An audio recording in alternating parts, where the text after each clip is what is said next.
Hello दोस्तों, स्वागत है आपका चैनल की एक नई वीडियो में। तो आज की इस वीडियो में हम कंपेयर करेंगे भारत और पाकिस्तान के रेलवे सिस्टम को। काफी पहले मैंने एक वीडियो बनाई थी जिसमें मैंने भारत और पाकिस्तान के रेलवे सिस्टम को कंपेयर किया था, लेकिन उसके बाद से अभी तक दोनों ही देशों के रेलवे सिस्टम में काफी हद तक चीजें बदली हैं। और आज की इस वीडियो में 2021 में मौजूदा अलग अलग पैमानों पर हम भारत और पाकिस्तान के रेलवे सिस्टम को कंपेयर करेंगे। तो बने रहिए वीडियो के साथ। हेलो दोस्तों, मेरा नाम है दीपक, आप देख रहे हैं इट्स इनक्रेडिबल फॉर यू। तो आइए शुरू करते हैं।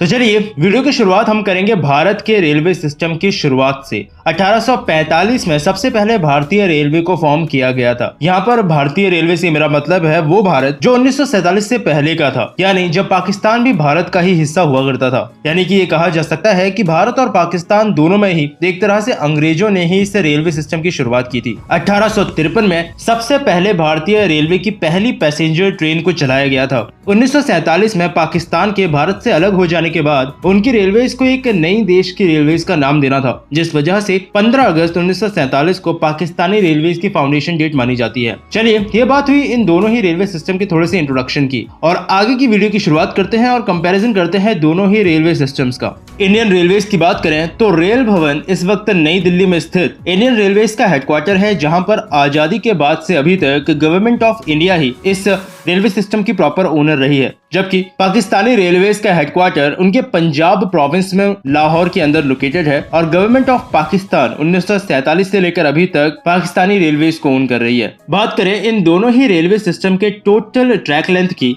तो पिछले साल मार्च तक इंडियन रेलवेज का टोटल ट्रैक लेंथ करीबन 1,26,366 किलोमीटर लंबा था, जिसकी की पूरी डिटेल आप अभी अपनी स्क्रीन पर फोटो में देख सकते हो। वहीं पाकिस्तानी रेलवेज की बात करें तो तकरीबन 11,861 किलोमीटर का टोटल रूट लेंथ इस वक्त पाकिस्तानी रेलवेज के पास मौजूद है। बात करें इन दोनों ही रेलवे सिस्टम के टोटल इलेक्ट्रिफिकेशन की, तो इलेक्ट्रिफिकेशन के मामले में इंडियन रेलवेज कहीं ना कहीं पाकिस्तानी रेलवेज के मुकाबले काफी ज्यादा आगे है, जहां पर इस वक्त इंडियन रेलवेज में करीबन 41,548 किलोमीटर का रूट प्रॉपर तरीके से इलेक्ट्रीफाइड है। और साथ ही इंडियन रेलवेज इस वक्त 100% इलेक्ट्रिफिकेशन का टारगेट लेकर चल रही है, जो कि आने वाले कुछ ही सालों में आपको पूरा होता हुआ दिख जाएगा। और अगर बात करें पाकिस्तानी रेलवेज की, तो ऑफिशियली तो उनका कोई भी रूट इस वक्त इलेक्ट्रीफाइड नहीं है, लेकिन पाकिस्तान ने करीबन 280 किलोमीटर के रूट को इलेक्ट्रीफाइड करने की कोशिश की थी, लेकिन उसको बाद में बंद कर दिया गया, क्योंकि उसका रीजन ये बताया गया कि फंड इस तरह के प्रोजेक्ट के लिए पूरे नहीं पड़ रहे थे। जबकि कुछ ऑफिशियल्स का ये भी कहना था कि वहां से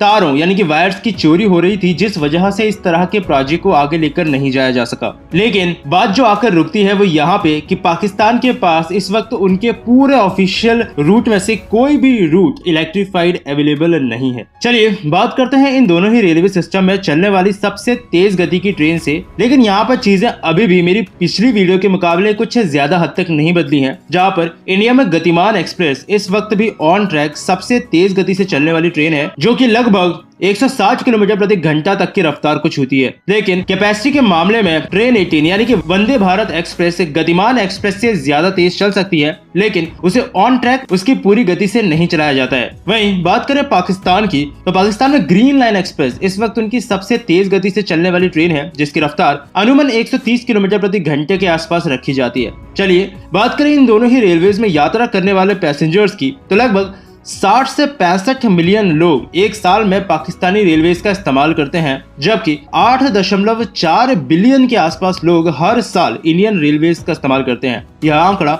अभी थोड़ा ऊपर नीचे जरूर हो सकता है, क्योंकि पिछले साल कोरोना ने काफी हद तक चीजों को बदल दिया है, और शायद इंडियन और पाकिस्तानी रेलवेज दोनों ही अभी अपनी पूरी कैपेसिटी के साथ इस वक्त काम नहीं कर पा रही हैं। चलिए, अगली चीज को कंपेयर करें तो वो हो सकती है कि दोनों ही रेलवेज में इस वक्त कौन सा लोकोमोटिव सबसे ज्यादा पावरफुल है। तो बात करें इंडियन रेलवेज की, तो शायद आपको पता होगा कि WAG-12 इस वक्त इंडियन रेलवेज का सबसे ज्यादा पावरफुल लोकोमोटिव माना जाता है, करीबन 12,000 की हॉर्स पावर के साथ, जिसे French company Alstom Indian railways के साथ मिलकर ही इंडियन रेलवेज के लिए मैन्युफैक्चर कर रही है। वहीं बात करें पाकिस्तानी रेलवेज की, तो उनका सबसे ज्यादा पावरफुल लोकोमोटिव है GEU-40 करीबन 4,600 हॉर्स पावर के साथ, यानी अगर इस चीज में देखा जाए तो अभी इंडियन रेलवेज लोकोमोटिव के मामले में तो पाकिस्तानी रेलवेज के मुकाबले काफी ज्यादा आगे है। चलिए अब बात कर लेते हैं कि इन दोनों ही रेलवे सिस्टम में आखिर कितने एम्प्लॉयज इन दोनों ही रेलवे सिस्टम्स के लिए काम करते हैं। इंडियन रेलवे इस वक्त दुनिया का चौथा सबसे बड़ा रेलवे सिस्टम है, जिस वजह से उनकी एम्प्लॉयज की संख्या भी इस वक्त दुनिया में काफी ज्यादा है। 2020 के मुताबिक करीबन 12,45,000 के आसपास एम्प्लॉयज इंडियन रेलवेज में काम करते थे।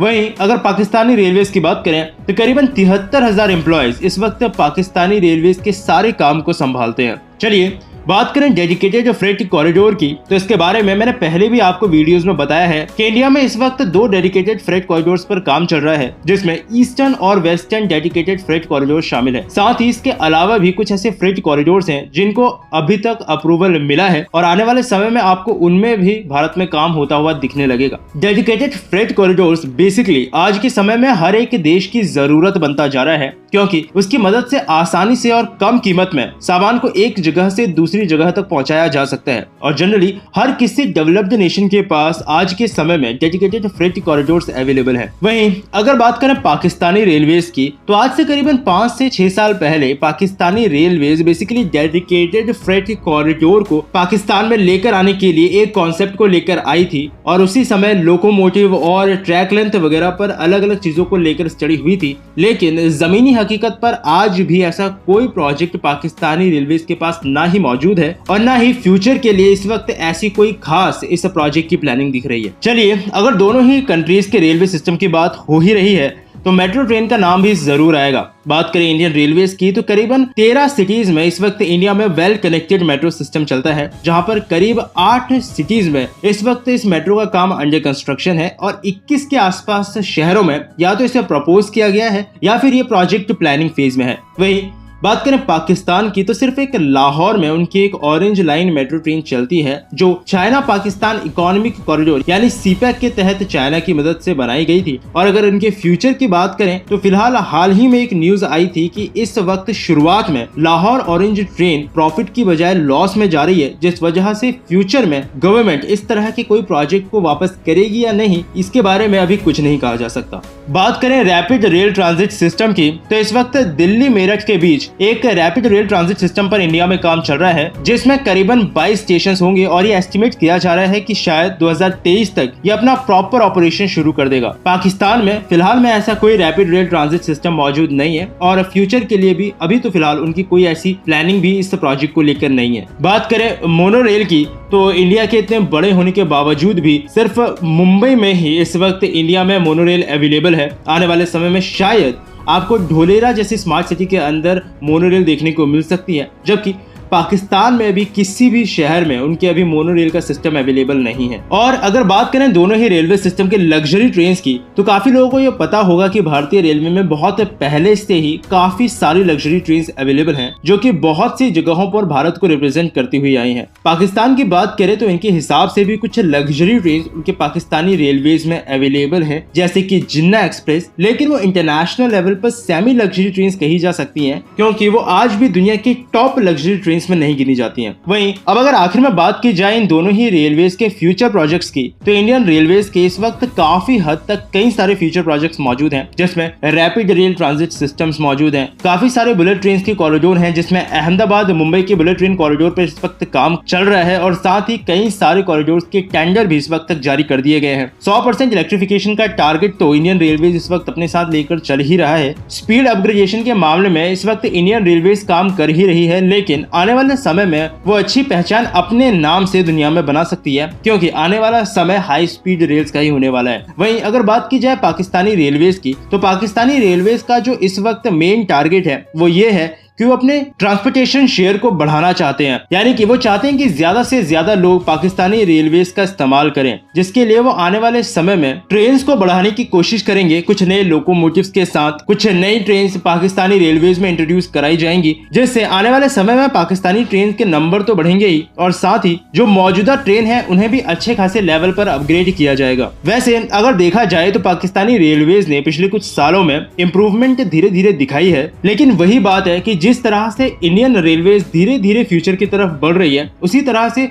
पाकिस्तानी रेलवेज भी अगर फोकस होकर उसी डायरेक्शन की तरफ काम करती है तो धीरे धीरे ही वो अपने टारगेट को अचीव कर पाएगी। तो बस अभी इंडियन पाकिस्तानी 2021 के रेलवे कंपैरिजन में इतना ही। उम्मीद करता हूँ आपको वीडियो पसंद आई होगी। अगर वीडियो पसंद आई है तो इसे लाइक करना, अपने दोस्तों और फैमिली के साथ में शेयर भी।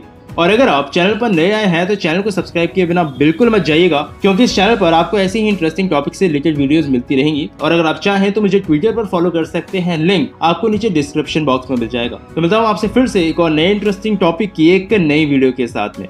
तब तक के लिए अलविदा।